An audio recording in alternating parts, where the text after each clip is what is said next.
Hi everybody. Today I'm going to continue the story called My Nightmare that I wrote. I'm going to read chapters 2 and 3. My Nightmare, chapter 2. Let's see. Sometimes I have nightmares.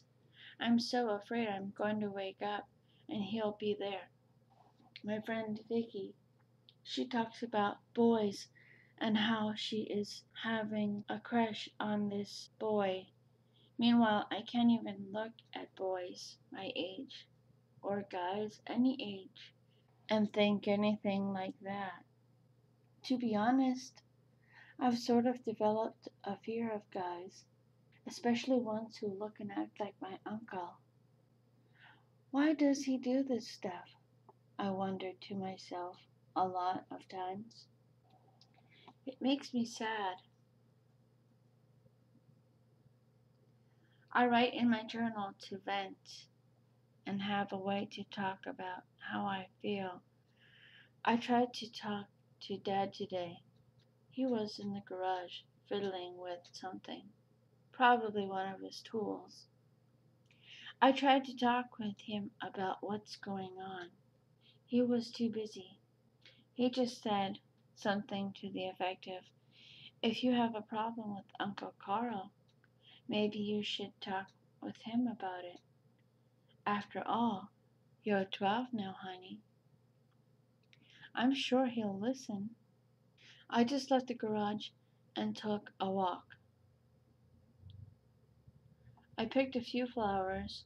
I walked along the bridge and jumped along some big rocks in the creek. I didn't want to go home. It was getting late. My cell phone rang, and Mom was asking where I was. I told her I'd be home in a few minutes. I jumped to the last rock, then walked up to the sidewalk. I jumped to the last rock, then walked up to the sidewalk and ran toward home. Then I got a call. It was Uncle Carl. I hated his calls. I hated his calls. I felt so guilty. I picked it up as I ran home. "How's my girl?" he asked. I'm fine," I answered, feeling numbish. Then a car pulled up by me, and it was him. "Jump in," he said as he hung up his phone. I looked up thinking, God help me. Mom said I have to go home for dinner now. "Okay, fine. We'll go home and eat then," he said. "I can't," I called as I ran toward home. He drove alongside me. "What's up, Cupcake?" he asked. I just frowned and kept running. "You know your parents are very busy, and they are very happy. They wouldn't trade their happiness for." Then I turned the corner, and he kept going straight. He stopped and turned, and I ran faster. I got inside as he was pulling in the driveway. I was panting so hard because not only was I running, I was scared and stuff. My mom noticed I was out of breath and asked me why. I just said, "You wanted me home, so I'm here." She was happy, and I went to wash my hands. Uncle Carl walked in as I was in the downstairs bathroom. I know because I heard him talking to everyone. "Sit down, Carl, and relax," my mom said to him.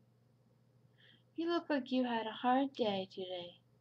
He sat down, and they talked. I ran up to my room. I heard someone coming up the stairs and thought it was my mom. I stood outside my room and turned around. It was my uncle. He pushed me into my room and closed the door. "Hey, what do you think you were doing running from me?" Then I think he realized he was freaking me out, so he changed the tone of his voice. He asked what I thought I was doing running when he got me a box of chocolates. I asked who they were really for. He said they were for me. I didn't know what to say. I felt kind of guilty. He always did this to me. Then I ran through the door. I don't want them. Give them to someone else, I said as I ran downstairs. He ran down after me. I ran into the downstairs bathroom by the kitchen and locked the door. Why is Rachel acting so peculiar? My mom asked my uncle. I don't know, he answered. Maybe I should talk to her, she said, and knocked on the door. I heard Uncle Carl push his chair out as he was getting up, and the door clanging. Going out to talk to my brother, he said as he let the door smack the door frame. Okay, Carl, my mom replied. She knocked on the door, and I came out. My mom saw me crying, and she hugged me and asked what was wrong. My Nightmare, Chapter 3.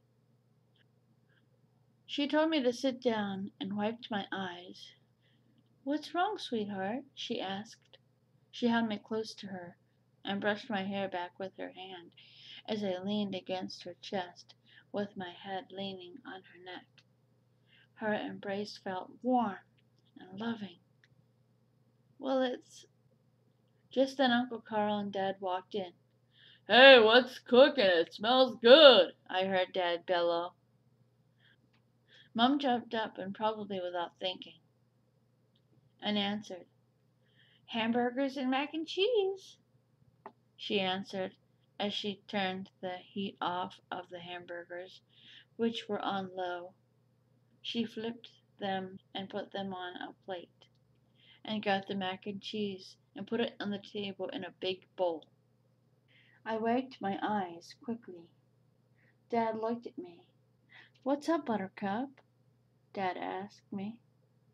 He looked at me with concern.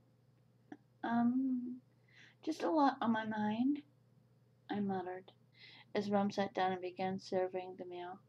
I'm sure it's hard getting used to life in junior high, he commented. Yeah, I said, and started eating. Mom had served us and was now serving herself. Dad went on talking about some football game, and Mom looked at me and smiled. Later after dinner, I helped Mom with the dishes. She washed and I dried. Mom was catching up on her soap opera, so we didn't get to talk about much. Afterward, I went upstairs. I got my clothes off and plopped them into the hamper, with some of them hanging over the side of it. I went into the shower, but locked the bathroom door. I didn't want my uncle looking at me. Ick. It makes me feel icky just thinking of it. I climbed into the bathtub and turned on the shower. I got a shock of cold water that hit me, and I jumped. I pushed the curtain in front of me a bit until the water was warmer. Then I pushed it back where it was. I finished my shower and got out.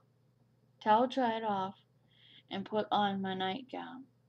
I put the towel back in the hamper in the bathroom. I unlocked and opened the bathroom door. The hallway felt cooler compared to the steamy air in the bathroom. I ran to my room and closed the door.